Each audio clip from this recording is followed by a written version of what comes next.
Last thing for me is Arizona's quarterback, mobile, that sort of thing. That puts a premium on when you try to get pressure on him. You got to be disciplined with your lanes, right? Definitely. I mean, that's the biggest thing each week, even with mobile or non-mobile quarterbacks. Like giving them time if they're not mobile, but even if they're mobile, like the smallest lane they can find. So lane integrity is big. I know Coach Oz gonna be big on us this week about it, and being able to just go though at the same time, like having the mindset of just getting off the ball and getting after him, and having those lane integrity at the same time. So it'll be fun. It'll be fun.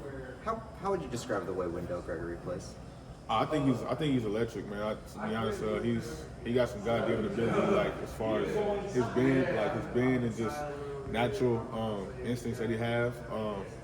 He's still growing. He's still a young guy, so I tell him all the time, he's my locker mate, and I just tell him like, you keep focusing on the things that you need to work on.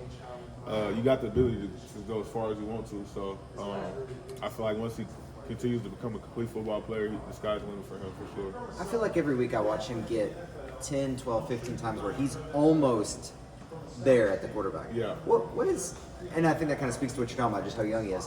What does that next level look like for him?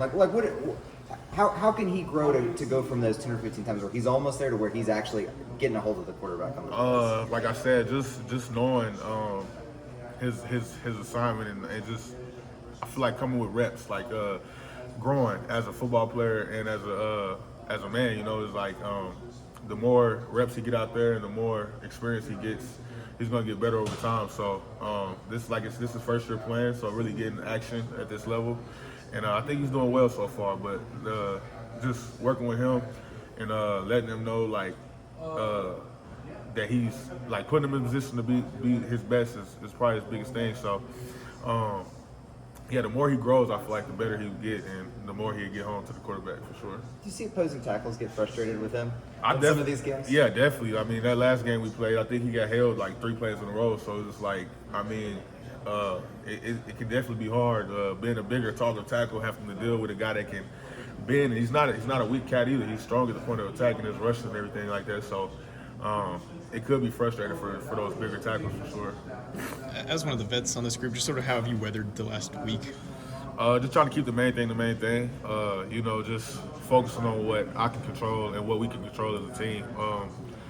Things, I feel like we're in this era of, college football / a little bit of professionalism. It happens. So, we're learning that. This is our first time for a lot of guys. So, being a part of this is just like, it helps you grow in that aspect of it, of sports. If you plan on making it to that next level, things happen like this all the time. So it's just like you deal with it. It may hit you for a little while, but like I said, we got 8 games to play in conference. Everything we want is still attainable. So we got to just attack each day with that mindset, to want to get to where we want to be. So everybody that's here, focusing and everybody coming up with one goal, common goal, and just going towards that every day. Coach Bowen was working with the offense, so have you gotten to speak with him much? What do you know about him at this point? I know he's a good guy. He's a good coach, and I'm looking forward to seeing what he has to say to the whole defense as a whole and everything like that, and what his plan is coming forward. But I know personally, he says just simplifying it, allowing us to be able to play faster, and putting us in better positions to make plays and know our assignments throughout the game. Coach Meacham seems to have a positive energy, just in general. Is that crucial for you, this team right now? Do you think to have a guy like that? Yeah, I think it definitely is. Like I said, a lot of personal relationships with coaches that a lot of players here had with those guys, and it's just it can be hard for some guys. People handle things differently, and to have a coach like Meacham to uplift our spirits and keep us in a positive light and helping us have the energy and a mindset to focus on the next thing, and that's what we got to do. Focus on the next thing, focus on Arizona, game planning, doing what we can to make sure we go up there and play a good game against them. So that's the best thing we got. Coach Bowen.